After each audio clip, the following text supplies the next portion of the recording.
Hi viewers, మనం వచ్చేసి 10వ తరగతి తమిళనాడు గవర్నమెంట్ తెలుగు వ్యాసాల గురించి తెలుసుకుంటూ ఉన్నాము. ప్లాస్టిక్ వాడకం నష్టాల గురించి తెలుసుకోబోతున్నాము. ఉపోద్ఘాతము: ఈ ప్రకృతి అనేక జీవరాశులు జీవించడం కోసమే ఎన్నో రకాలైనటువంటి ముడి సరుకులను ప్రసాదించింది.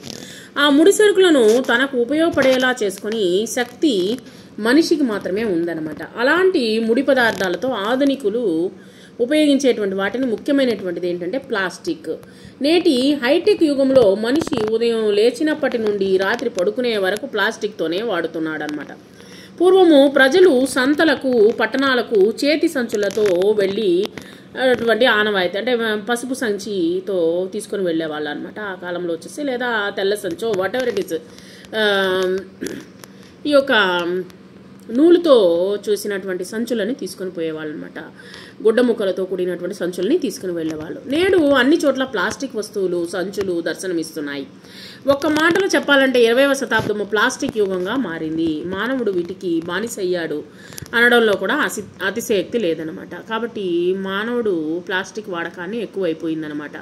వినియోగము విషయం ఏంటంటే ప్లాస్టిక్ వినియోగం వలన ప్రకృతి సమతుల్యత దెబ్బతినే ప్రమాదం అనేటువంటిది ఉందని పర్యావరణ శాస్త్రవేత్తలు తెలుపుతూ ఉన్నారు. కాబట్టి ప్లాస్టిక్ వలన అనేకమైనటువంటి నష్టాలు అనేటువంటి కలుగుతుంది. ప్లాస్టిక్ ఎలా తయారు చేస్తారో తెలుసుకుంటే ఆశ్చర్యం అనేటువంటి కలుగుతుంది. ప్లాస్టిక్ వచ్చేసి పాలిమర్లు మెనోమర్లు అనేటువంటి పునరుక్తమైనటువంటి యూనిట్లను కలిగి ఉన్న పెద్ద అణువులు అనమాట. ఆ ప్లాస్టిక్ పెట్రోలియము నుండి తయారవుతుంది. వచ్చేసి ఈ ప్లాస్టిక్ వచ్చేసి పెట్రోలియం నుంచే తయారవుతుంది. వీటి తయారీలో ఎన్నో హానికరమైనటువంటి సేంద్రియ మరియు రసాయనపు రంగులను ఉపయోగిస్తారు. ప్రపంచవ్యాప్తంగా ప్రతి సంవత్సరము 100 మిలియన్ టన్నుల ప్లాస్టిక్ అనేటువంటిది ఉత్పత్తి అవుతూ ఉందన్నమాట. దీనికోసం రోజుకి 7 మిలియన్ బ్యారెల్స్ పెట్రోలియం అనేటువంటిది ఖర్చు అవుతూ ఉంది. ప్లాస్టిక్ వస్తువులను వాడి పారేసే అవి తిరిగి నేలలో కలిసిపోవడానికి కొన్ని వేల సంవత్సరాల కాలం అనేటువంటిది పడుతుందన్నమాట. వర్షం వస్తే చెరువులు నదుల్లో చేరి జల కాలుష్యానికి దారితీస్తూ ఉంది. కాలిస్తే విషవాయువులు అనేటువంటి వెలువడి వాయు కాలుష్యాన్ని సృష్టిస్తూ ఉన్నాయి. ఇది మానవుని మనుగడకే ప్రమాదము. ప్లాస్టిక్ వాడడం వలన అనేక అనర్థాలు అనేటువంటి భవిష్యత్తు తరాల వారికి జీవనానికి ఆటంకంగానే మారే అవకాశం అనేటువంటిది ఉందన్నమాట.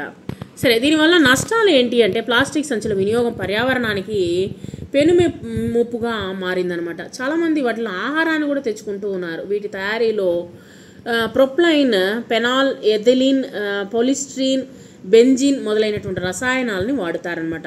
ఇంకా ప్లాస్టిక్ సంచులకు ఉపయోగించేటువంటి రంగుల్లో పిగ్మెంట్లు, పారిశ్రామిక ఎజోడైలు కూడా ఉంటాయి. ప్లాస్టిక్ బ్యాగులు, కప్పులు, గ్లాసుల్లో వేడి ఆహార పదార్థాలను తీసుకోవడం ద్వారా క్యాన్సర్ అనేటువంటి వచ్చేటువంటి అవకాశం ఉంది. ఇప్పుడు అందరూ ప్రతి ఒక్కరూ క్యాన్సర్తో బాధపడుతూ ఉన్నారు. క్యాన్సర్ అనేటువంటిది చాలా ఇబ్బంది పడిపోతూ ఉన్నారన్నమాట. క్యాన్సర్ రోగంతో ఇబ్బంది పడిపోతూ ఉన్నారు జనాలు వచ్చేసి. నేడు ఎక్కడ చూసినా ప్లాస్టిక్ సీసాలు వాడకం ఎక్కువైపోయింది. ఇందులోని నీళ్లు తాగడం వలన పురుషులలో సంతానోత్పత్తి శక్తిని దెబ్బతీయడంతో పాటు క్యాన్సర్ ఏర్పడేటువంటి ప్రమాదం కూడా ఉంది. అంటే పిల్లలు పుట్టకుండా ఇది ఆపువేస్తూ ఉందన్నమాట.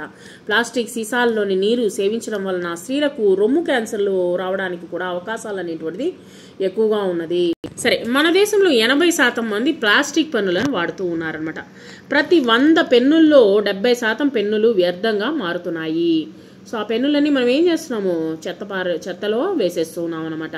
చివరికి పశుగ్రాసము పశుగ్రాసం అంటే పశువులకు వేసేటువంటి మేత లేదా పశువులు కూడా పారేసినటువంటి ప్లాస్టిక్ సంచులను తింటూ ఉన్నాయన్నమాట. అవి ఎక్కువగా తింటూ ఉన్నాయి. రుచిగా ఉందో ఏమో తెలీదు.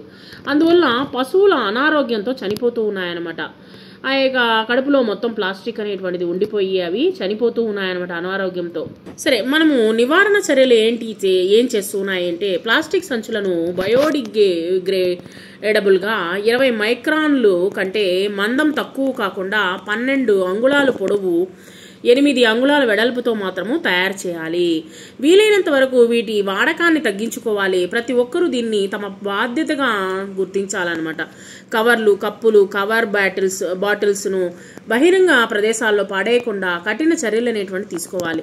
1986లో ప్రభుత్వం తెచ్చినటువంటి పర్యావరణ రక్షణకు చట్టాన్ని వచ్చేసి కఠినంగా అమలుపరచాలి. ముగింపు ఏంటంటే పాలిథిన్ కవర్లు, ప్లాస్టిక్ వలన కలిగేటువంటి అనర్థాలను గురించి ప్రజలను చైతన్యవంతం చేయాలి.